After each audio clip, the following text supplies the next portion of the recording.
Childhood living, it's easy to do.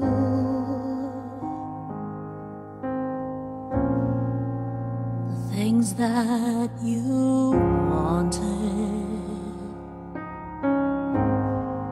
but above them. We're still holding with not job seeking at the moment. As you know, I've moved into Markenfield, and we are now well on our way to approaching the 1 year of its acquisition. We celebrated, in fact, with my family the 6-month anniversary of acquisition, and we're now past the year point of the start of the Jennyfield settlement. So we're planning on putting down roots here for a long time, so there'll be no job searching for that reason. I did say in the last Solstice review that it would be crunch time for the gym, and you know, A, I wasn't using it as I should, B, as the walking took off, and I'll get to that in a minute, as the walking took off it became less and less important to do it, just from the fact that I was exercising more anyway. We gave the Ashbourne management a month and a half, and they still managed to take money 1 day before the agreed cut-off date.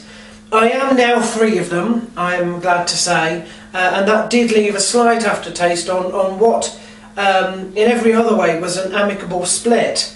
I haven't approached the hydro. I am at the moment just not going to bother with the gym. We'll see how the health develops over the next 6 months as to whether the walking is making the same sort of difference or not.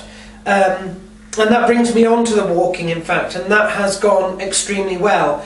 We're still going on with our podiatry. We're going to hope for about 4 things a year, and what's happened is, with using the inserts, we have managed to get rid of corns altogether, which is absolutely fantastic.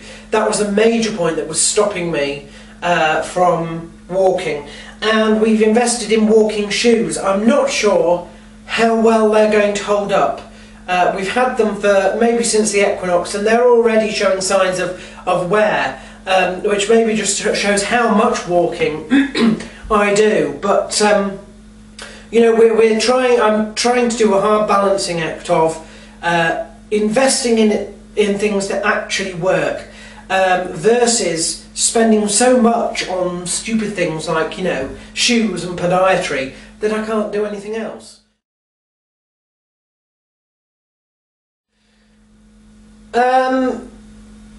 I would say that in terms of spirituality, you know, we haven't had any big milestones in the last 6 months. What we have had is a growing awareness of spirals of descent and things like that.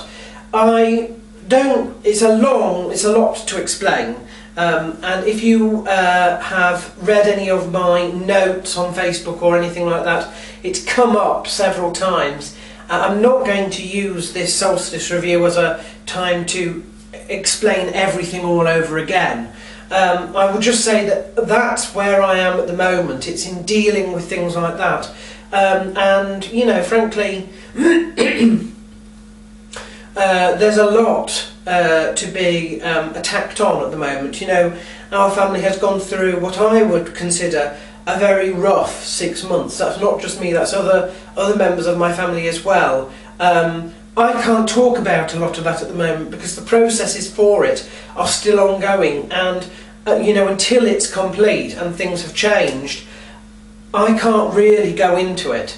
But there is lots of sort of tension and worry, maybe, and frustration in our family at the moment. and I just wonder if that has sort of sidetracked me personally on my own spiritual growth, I suppose. The budget is going well, sort of. We've done well with our savings. We have decided that one month of the year we will not do savings, and we'll plug that into Christmas. So that sorted Christmas out. We did have a split where we were doing it 50 into the emergency fund, 30 into the holiday fund, and they were growing but ever so slowly. And you know, I thought to myself, why don't I just put £80 a month into one until it's built up and then move on to another? My choice to do this is really because I want to get this £500 for the emergency building fund out of the way. A, in case anything happens, but B, because once that's gone, I have £80 a month to devote to other projects. Until that's gone, I can't, and with only paying in £50 a month, you know, it's dragging on and on and on. If I know that if I put the £80 in to the building fund and to the holiday fund, it doesn't matter in which proportion, the mathematics will still mean that we eventually, at the end of the year, have the 500 plus the money I need for the package holiday, which I haven't decided on yet. The one thing that this does mean is that the money won't be available for the holiday fund until after my vernal holiday, which is, of course, when I was going to do a small trip around the country. You know, I will sacrifice that if it will just mean that I can get this £500 finished with and stuff devoted. So, you know, that's what we're doing with money at the moment. We do have to be careful because we have had an issue over the December where we got a bit mixed up, we used a bit more than we should have, and we've got to be very careful. There will be problems in January if that hasn't sorted itself out. I think it will, but if it doesn't, there could be issues there. So we just need to be a little bit wary. In terms of projects, the garden project is now more or less complete. The front garden has been an excellent success, although it's not holding up very well in the winter. We will have to see how much of what we've invested comes back in the spring. In terms of the back garden, we still have a slight bit of clearing to do, but as long as we get that finished, you know, in early January, we'll be all right for planting. The batch project we started seemed to be doing well, and then we had problems where we would forget to bring our packed lunch and we'd forget to create it in time and stuff like that, and basically every time that happened we ended up spending more money and were producing more waste. So I scrapped that in the end, and we settled on the £40 a month budget, which seems to be going okay. What I've basically done is I've included wet weather bus fare into that, and so, you know, I can catch the bus if I need to without breaking the weekly budget, which I couldn't before. So we just need to also keep an eye on electricity, because we're going to be making our mind up whether the immersion heater stays on permanently or is turned off and on, depending on how things look in January. You know, we've had a little bit of a problem with getting the bills from N-Power, particularly with the standing charge we had on the gas, which worried me into thinking that we actually had a gas leak, which we didn't. Thankfully all of that has been cleared up, but they're all little issues that haven't helped. And the Avery has been disastrous, I'm afraid. Another bad half year. you know, we were doing quite well because we worked out what caused the issue. It's not cold, it's not heat, it's not rain, it's the wind. Unfortunately for us, we made a few rookie errors and we lost half our Budgit stock. We lost 3 birds, and only one of them has been replaced so far. It's been difficult. That was difficult. The other thing is that we had a major problem with Toby the canary because he was fighting with Jojo.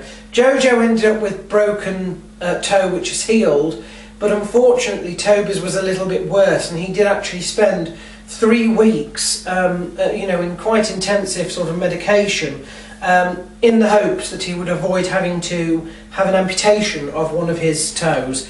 We think that that's happened, so we think that he'll be alright, but Christmas will be a time to see if that's happened or not. The the finch breeding season, an absolute disaster. We bought the birds in pairs, and you know, one pair kept laying eggs, and then things would happen to the eggs to avoid them. You know, they'd get broken, nest would drop, they'd reject them. We had another set that were continually trying to lay eggs and becoming egg bound, and we had a third set who just pretended like they didn't know how to lay eggs at all. Once introducing them back into the aviary, we now have a mother sitting on a clutch. I mean, I don't know how this works. They seem to want to have it off in the aviary where it's freezing, where they're not supposed to be able to reproduce at this time of year, and where there's plenty of, you know, other birds around that could threaten them, and that's going smoothly. Bring them in here into a warm environment, a controlled environment where things are relatively safe, and they don't want to know at all. So I'm just going to see what happens. Our initial thought is that I'm still not happy on them breeding in the wild in the aviary. I'm still thinking I might bring in but one pair at a time throughout the year to try and get them to breed. I haven't decided. I want to see what happens with the nest that's out there at the moment, and you know, the result of that will decide whether I decide to keep them out there or bring them in one at a time.